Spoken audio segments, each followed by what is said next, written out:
Don't you love that drama? I just love it. Okay.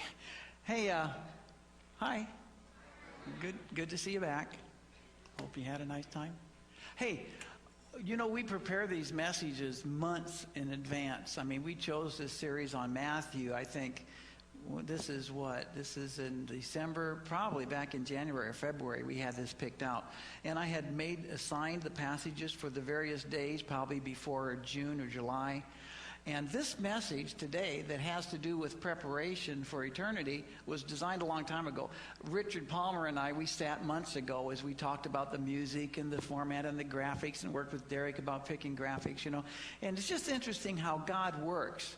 So here all week, I'm thinking about the need to get ready for the return of the Lord.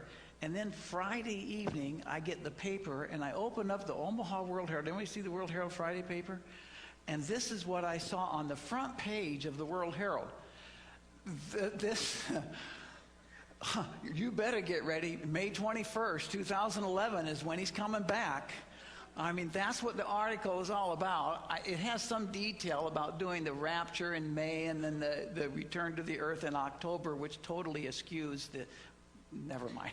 Anyway, the point of the past, and the verse that you can't see there, the wise men know, you see that statement? Then there's a verse from Ecclesiastes that's listed there, and it pulls the verse from Ecclesiastes, just rips it right out of context, and it says that wise people know and understand the times of the seasons.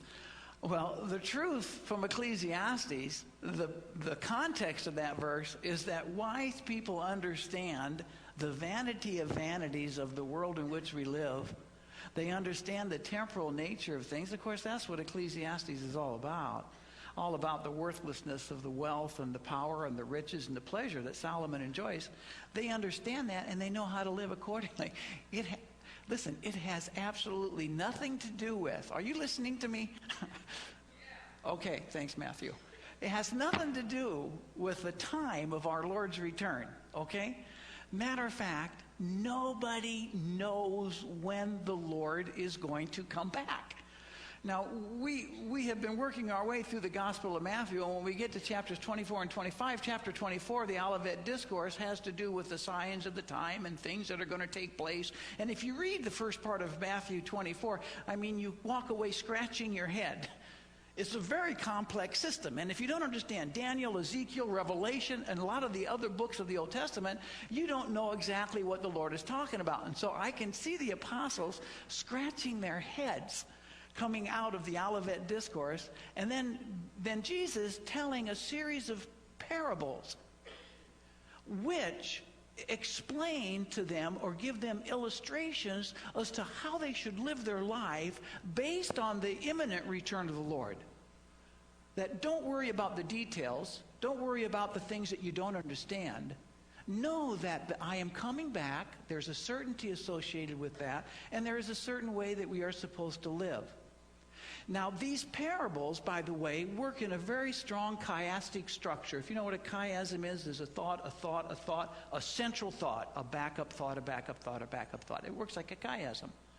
Well, the central thing, everything in these parables is working to one thought. Here it is. There it is. Thank you. That's the thought that it's working to. Jesus says this, so always be ready because hey, let's read this out loud. Are you ready? Okay, out loud. So always be ready because you don't know the day or the hour the Son of Man will come back. If he's coming back on May 21st, you can take a deep breath and relax and go do what you want until May 20th. Right? No, you missed the point. It could be any second. It could happen now. Okay, now. Okay, wait a minute. Do you get the imminent return nature of it? It could happen at any second. That's the point that Jesus is talking about here. And all of the parables point to this thing about being ready because the end of the world or the end of time will be no more. And a wise man understands that. A wise man applies the reality of the temporal nature of our existence to his day-to-day life, to the choices he makes, to the thoughts he involves himself in, to the efforts that he puts forth in his life. You see, a wise person lives in view of the return of the Lord at all times. Now, all of these parables begin with a comparison. Let's jump right into the first part of it in verse 1 and take a look at the comparison of this parable of the 10 virgins. Then the kingdom of heaven will be like 10 virgins who took their lamps and went out to meet the bridegroom. Now remember, there's usually one major point in every parable, and you can stretch them and figure, metamorph. You can change them, or you can apply them, or you can twist them, or you can do anything you want to make them say various things. But each parable Jesus taught for a very particular reason. And the reason that he taught this parable, and the thing that we are supposed to look at, the comparison, is the 10 virgins that go out. Now, I could spend a lot of time just talking about the cultural dynamic of that. You know, the wedding feast, the bridegroom at an appointed time that's been waiting for years of their lives, by the way. They may have even been betrothed as young children, but they've been waiting for years for the right time to come, and finally the things evolve in the husband and the bridegroom situation where he and his wedding party will leave his father's home, and they will make their way across the city with a celebration to the wife's home. The wife would be ready and waiting for him, and they would get to, and by the way, the bridegroom had waited a long time. He wasn't going to wait anymore. Think about that. He picked up this bride, and they would return now to the new home that they would share together, wherever that would be. And then there would be a great celebration when they got there.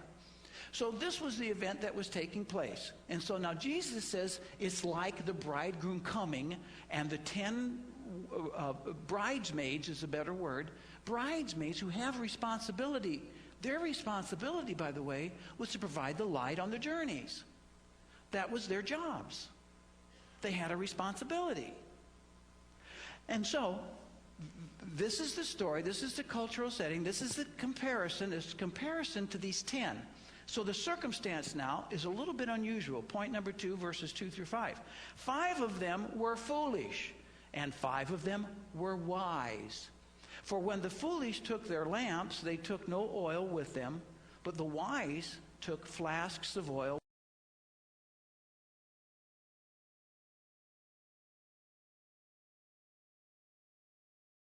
with their lamp back at their expected time. I mean, there was a little bit of weight involved with this.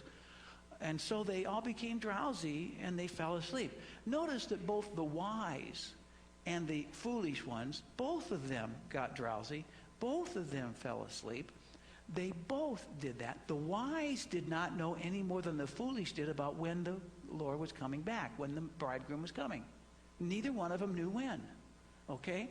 So this is the circumstance that took place. So the thing that made them different was the oil, right? Everybody, just come on. Yes. 1 had oil, 5 had oil, 5 didn't have oil. Well, what in the figurative nature of things is this oil? Well, the oil is going to represent in a wide variety of circumstances preparedness, readiness. That's what the oil represents. The wise were ready. The foolish were not ready. Now, I don't know why they weren't ready. I mean, think, why weren't they ready? Did they forget that they would need it? Or maybe it just wasn't important enough for them to do any preparatory checklist. Maybe it wasn't a big deal to them. Maybe they actually forgot about it. Maybe they thought there was plenty of time. I don't have to worry. There's plenty of time. Maybe they thought somebody else will fill my responsibility concerning the oil. Somebody else will do that. Maybe they felt that they could pick it up and they didn't have to worry about their responsibility in this situation at all. I mean, you don't know exactly what they did. Maybe they're just the kind that, they just do the minimum. What are you going to do? I just do what I have to do. I showed up, I got my lamp. I'm not going to worry about anything else. He delays, it's his fault. I don't have the lamps for the procession. It's somebody else's fault. We don't know why, but what always happens happened next. The cry and the call. He came back. Uh-oh. He came back. But at midnight, an unusual time, by the way, there was a cry. Here is the bridegroom. The wait is over. Come out to meet him. Everything in this story points to the return of the bridegroom. Just as Jesus was pointing out the fact that he was about to leave them the next day on the cross. He would die. He would be buried. He told them he would be raised from the dead and that he would leave them. But he also told them that he's coming back. And that's what he wanted his disciples to get. I'm coming back. It all points to this. He is going to come back. Everything in this story. You see, life is preparation. That's all. For his coming back. That's what your life is. Oh no, I'm much more important than that. Well, I've got bad news for you. Your life on earth is nothing in comparison to what awaits us in eternity. You see, this is all just preparation. And the question that what Christ wants us to grasp is, are we ready? What are we living for? What are we basing our choices and our decisions on? Do we care? Is it really important? Does it matter in any way? Why, the older I get, the more it matters. I don't know about you. I'm 64 in January. Next month, I will be 64. My wife is decades younger than me. But I will be 64. The older I get, and the faster I see these times, I look forward to something, and it goes. I dread something, and it goes. My dad was right. He used to preach that at me, shaking his finger when I was down at the juvenile hall, and he had to come down at midnight to pick me up. I tell you, this too will come to pass. That was his favorite biblical verse. I don't even think he knew it was from the Bible, but he used to preach it to me all the time. You know, it will come to pass. Doesn't it overwhelm you with the fact that we're just here, and everything that we do here is preparation for what we'll have there? I mean, there's no stopping. I mean, the most valuable things in this universe are what is contained in these bodies of clay and flesh. We're temporal. You see, Solomon taught us not when the Lord would come back, but that living in light of the return of the Lord is the wisest thing in the world you can do. All the pleasure, all the power, all the possessions in the world that you can accumulate are nothing. They will pass away. 2 Peter 3:11 and 12 says this. Since all these things are thus to be dissolved, what things? Everything. All these things. What sort of people are you to be in lives of holiness and godliness, waiting for and in hastening the coming of the day of God, because of which the heavens will be set on fire and dissolved, and the heavenly bodies will melt and they burn? All these things. You see, how are we to conduct our lives right now in view of the reality that this isn't our home? Back in 1974, my ship out of Pearl Harbor, Hawaii, deployed to the Western Pacific to help wrap up what was taking place off of the coast of Vietnam. We ended up escorting a lot of the refugees. When the American troops got out of Vietnam, all of those that supported America, they were murdered, they were tortured, they were brutally treated. And we did all that we could to evacuate as many of them as we could to the Grande Island in the Philippines, or over to the Marianas Islands in Guam. We spent all our time going and get them. And we were deployed. And that circumstance took much longer than anybody thought that it would take. And so our 6-month deployment ended up being 7 months, 8 months, 9 months, and we're gone all this time as we're waiting for these things to come down. And all of us were doing our jobs because, you know, we were on deployment. We were called to do a task, but home was Hawaii, or it's Pearl City. My family, my wife, and my sons were there. And my thoughts were wrapped around going home, looking forward to that day that I was going home. And I tell you, I wanted to go home in honor. When the captain had his captain's call and he would address the troops, he always talked about going home in honor. You know, the choices and the decisions and the way that you live, men, on deployment. The way you live here is going to impact what happens when you come home. The choices that you make. You know, Paul uses the illustration that we're Christian soldiers so often that you kind of get weary of it. We're Christian soldiers on deployment. This isn't home. Home is there. There was a second-class signalman on the ship who, when we got to, any Navy men out here? Anybody been to the Philippines? Anybody been to Olongapo City in Subic Bay? Well, the second-class signalman stumbled down Magsaysay Drive into the bars and the pits and the brothels. And he went AWOL from the ship, which many did, by the way. And he ended up missing ship's movement when we went back out to Vietnam, back off the coast. Oh, he got back home too eventually, in leg irons and in handcuffs. And he went home in shame because of decisions that he made on deployment. That wasn't an unusual thing, by the way. Made bad decisions on deployment and they go home in shame. Well, I wanted to go home in honor. Wouldn't you want to go home in honor? I mean, well done. Way to go. My wife and my sons were standing on the pier in Pearl City when we pulled in at Bravo 26, right next to the Arizona Memorial. I walked off the ship, and I want to go home that way. Don't you? See, all that you're on deployment. And every choice and every decision that you make right now in this life, and I tell you, it's going to come to pass.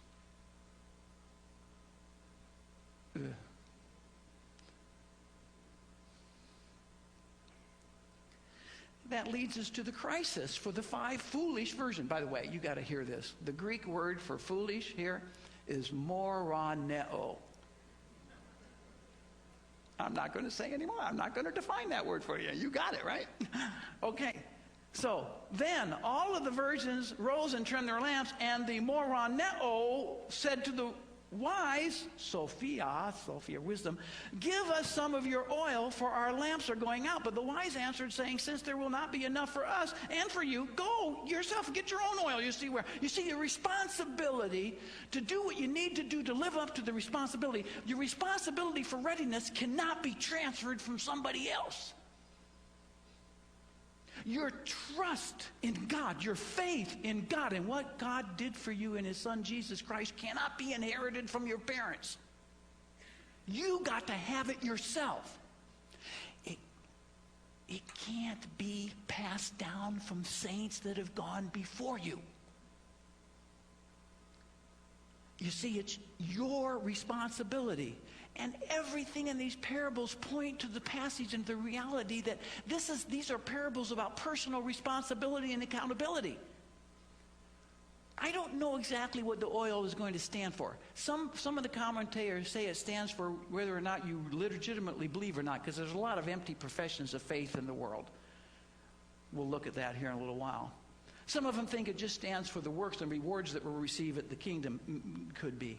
Some of them, never mind, I don't want to get into that. The Christ says, anyway, all these parables focus on the idea of personal accountability and responsibility. Whatever the oil is, it's too late to get it when the Lord returns. That's why this foolishness to see those people proclaim a date and a time when the Lord's return, it's stupid. There is no time. There will be no accountability. It will happen unexpectedly. And each is responsible. You can't get oil from anybody else. You can't inherit it. So we move on to the anti-climax, to what happens to those that don't have the oil. They meet with the closed door, verses 10 through 12. And while they were going to buy, the bridegroom came, and those who were ready went in with him to the marriage feast, and the door was shut. Afterward, the other virgins came also, saying, Lord, Lord, open to us. But he said, truly, I say to you, I do not know you. The same thing he said to the religious workers back in Matthew chapter 7, who said to him, Lord, Lord. Oh, the words are right, but the heart was gone. There was no personal relationship. You see, each and every individual alive is responsible for their personal walk and their personal relationship with Jesus Christ. You can't get it through the church. You can't get it through an act or through a deed. You get it through a personal belief and acceptance of what happened on Calvary for you. Now, when Jesus is talking about this necessity of being ready, he's not just talking to the crowds, he's talking to his disciples. So you see, it applies not just to those that may not have true, sincere faith. It applies to even his disciples who have followed him. And so it's crucial that you get the point that it also has to deal with everybody is being challenged. Everyone. Point number 6, the challenge. Watch, therefore, is addressed to everybody. No matter what the oil that you're lacking, whether that be the oil of faith and the presence of the Spirit in your life, or whether it be the oil of your thought life, the oil of your investments, of things that you do, whatever the oil of your work for the Lord, whatever is lacking in your life, in your discipleship process, God is saying, you better be careful. Watch, therefore, and be ready. The first sermon I ever preached in seminary was 1 Corinthians 16:13. And I liked it because at the time I was still in the Navy Reserves, and 1 week in a month I was still going down to Grand Prairie to the Navy Reserve Center, and I was doing divine services for the military, and I actually wrote the sermon for the military, for the Navy people down at Grand Prairie. And that verse, it has 4 imperatives. You know what an imperative is? Command. And each one of those 4 imperatives come right out of the mouth of a military officer to the men on the front line to go to battle. And the first word is the same word that Jesus uses here. It's gregorete, be ready. You prepare yourself for this. The second word is stekate, take your stand. It literally means be ready. Take your weapon and get ready for the onslaught, because it's coming. The second thing is prop it down, stand firm, don't be moved. The third thing is andrizomai, be a man and be courageous. Don't, when they get close, don't you drop that, don't you do that, drop that weapon. You stand firm and you fight that fight. And the last one is starao, to persevere to the end no matter what happens. And this is a command coming to the church from the Apostle Paul, right out of the mouth of a military officer to the soldiers on the front line. And that's you and me. There's a huge spiritual warfare going on out there, by the way. Right here. There's a huge battle going on. We don't fight against flesh and blood. We fight against the issues of our life, the decisions that we make. Is Christ's return really important, or isn't it? Do you care that the fact is that you too will be 64 years old? You too will die. Does it mean anything to you as you make your choices and decisions today about your life? Ezekiel 38 gives us the context of that in a military phrase as well, when he says, get ready, be prepared, keep all the armies around you mobilized and take command of them, as he talks about that ultimate coming of the end and the need to be always ready. In Ephesians 6, Paul talks about the whole armor, putting on the armor and always being prepared for that. We all lapse into spiritual lethargy sometimes, don't we? Back in the 70s, when Kathy and I first became Christians, the big thing running around Christian circles at the time was a distant thunder. You remember that? And of course, the Distant Thunder was one of those scary movies. It's kind of like the Left Behind series. Scare you into living a little differently, and it worked pretty good. We were pretty scared about the end times, and so however, that was 30 plus years ago, and I'm tired. You hear what I'm saying? I'm tired. I think I'm going to go to sleep. You see, there is a true sense in which I'm more concerned about my personal comfort than I am about my mission. I made the big mistake of sharing that with the chairman of our elder board a couple weeks ago, by the way. Bad idea. Sweeney is a great preacher. If you've ever heard Sweeney preach, now the thing about Sweeney's sermon is he always preaches them right to me all by myself. You see, I can't get it. How would you like me to come to your house and sit in front of you and say, this, you're out here, it's nice and easy. But when Sweeney preaches, he preaches right directly to me. And he told me, some of you, if you know Bob, you probably heard this. He talked about the high school message that he gave at the senior high camp when he was a high school senior, and he used the illustration about life as a mile race. In the first quarter of a mile, you get out and you struggle a little bit for positioning. The second quarter mile, you try to make your mark and move on ahead a little bit. The third quarter of a mile, you kind of edge yourself towards the front of the pack so that in the fourth quarter you can what? I hate that. And here I'm telling Bob, I'm 64 years old, I'm tired, and here he's 74 years old. And he's saying, Chuck, you're in the last quarter. I mean, if you look at it that way, what should you be doing? You should be kicking in. And so he talks about, we need to go get more land. We need to start thinking about the future of the church. We need to buy some land. We need to get a new building. We need to start talking about what we're going to do here at the future of the church. I don't want another building program. How many of you were here for our last building program 10 years ago? I don't want to do that again. That was painful. I mean, we had families that left that church and that because of various different reasons. They didn't like the way we were doing it, the way we were financing. One family very specifically made it very clear to me that they didn't get involved at a particular area where they felt that they should have been involved with in the leadership role of making any kinds of decisions for this thing. In 6 months, and not only did this family not contribute anything to the facility you're sitting in financially, they contributed absolutely nothing to the work that it took to make this building happen. They detracted from the work that it took. They left and took families away with them when they left out of the thing. And then 6 months later, when they met with me, it was my fault that they did that. Well, I want you to know, I'm not going to accept the responsibility for that. I don't have enough oil for them. You see, you cannot transfer responsibility for the choices you make to somebody else. You can't do it. So sweet, I don't want to build another church. Things are going pretty good. I'm comfortable. I'm tired. And so Sweeney preaches this sermon to me, And so we get together this community, we go look around, we go talk about, we talk to people around that own property, and we decide, okay, what are we going to do, and all these, everybody gets enthusiastic about it.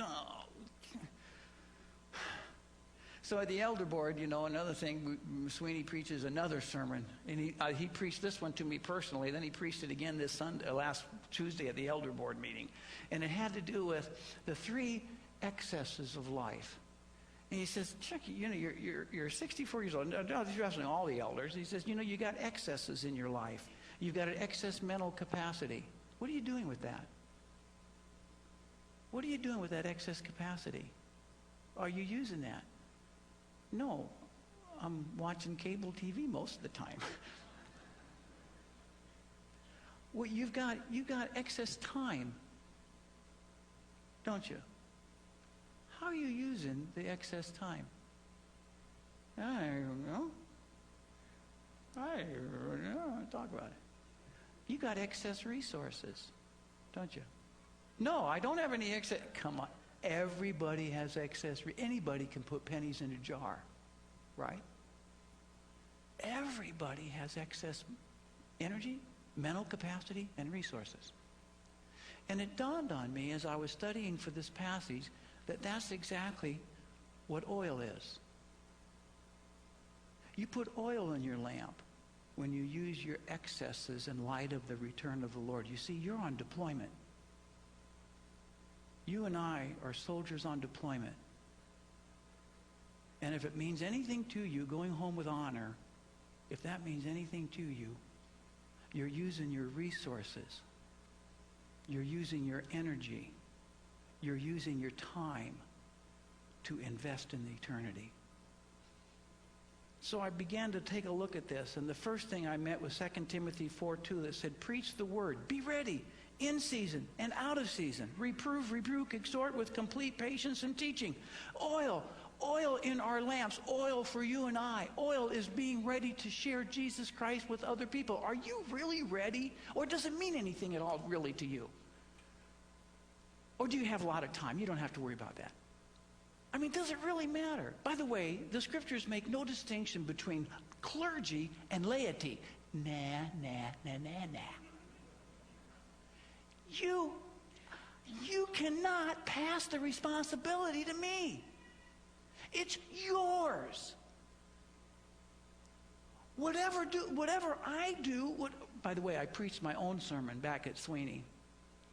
You know what my sermon was him? I said, okay, everyone has certain areas of responsibility. The 10 bridesmaids was to keep the light going, and they didn't live up to their responsibility. They missed it. I think I know what my responsibility is. My responsibility for the future and for the investment in Country Bible Church is to make sure that Nick Bank gets appropriately trained and that he stands firm and faithful to the gospel message.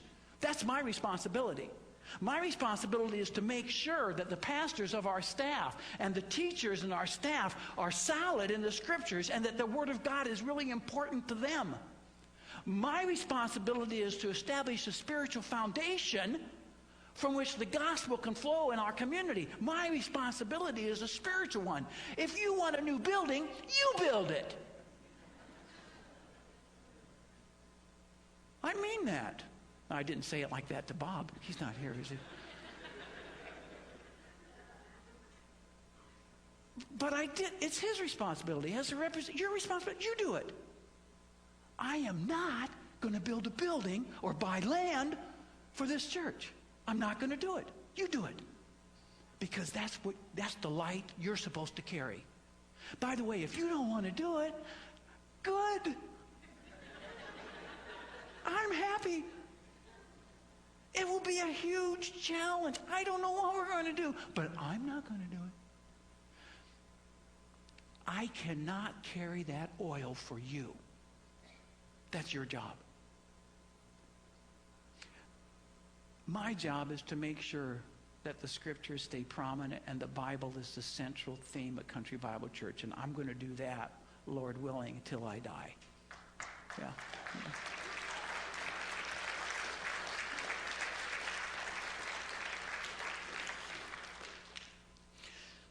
Your thought life. Where is your thought life? Where is your energy? Where are the time that you're putting in? You know, there are so many things that need to be done at this church in the various areas of ministry. So many things that need to be done. It may not be the thing that you think that you should be doing because of who you are.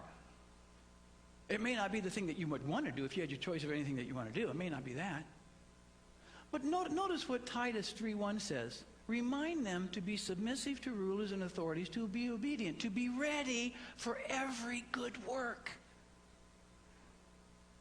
It may not be the work that you like. I've found out, everybody has a different kind of a gift, and we like to help people find their gifts and use their gifts to serve in the church. But I find out that whenever we have a fellowship dinner, whenever we have a potluck dinner, that when we're done, nobody has the gift of putting away tables. There are all kinds of things that needed to be done. And notice the connection with the submission to the authority in the Titus passage. To Titus and 2 Timothy, by the way, are written to young men from a man who was tired, who was dying. Paul was in prison. These are the last letters that he wrote. He's tired. But he held firm, he kept going, and he kept pressing on. Well, the other thing, what about your resources? Let me talk about your resources in Matthew 6:19 and 20 in just for a few minutes. Do not lay up for yourself treasures on earth where moth and rust destroy and where thieves break in and steal, but lay up for yourselves treasures in heaven where neither moth nor rust destroys and where thieves do not break in and steal. For where your treasure is, there your heart will be. Now, as Bob was talking about these excess ideas, it dawned on me, this passage, do not lay up for yourself treasures on earth. He's not talking about our responsibilities. When God commended the Pharisees for tithing, he says, okay, you tithe. That's you're responsible for. You've heard me preach on the tithe many times, I think. If you hadn't, I believe that you should tithe. You should give 10%. Literally 10%? Absolutely literally 10%. That's what it means. Come to my Hebrew class. Come to the Greek class. I'll show you. 10% is what it means.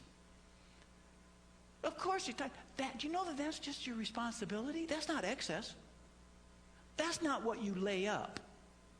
You can only lay up out of excess. I don't have any excess.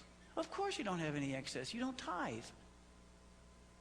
If you tithed, you'd have excess. Malachi 3. He says, listen, you rob God because you don't tithe. You're robbing me. Test me in this, he says. Bring the tithe. And watch your barn doors swell to bursting. You want excess? Do you want to have to make choices with where to invest your money? It begins with tithing and giving to God. Because you see, you're going to die. And everything that you own is going to go the way of all flesh. It's gone, isn't it? You just watch yourself day after day, year after year in the mirror. No, don't. I mean, we grow old. It's passing away. What sort of people are we to be?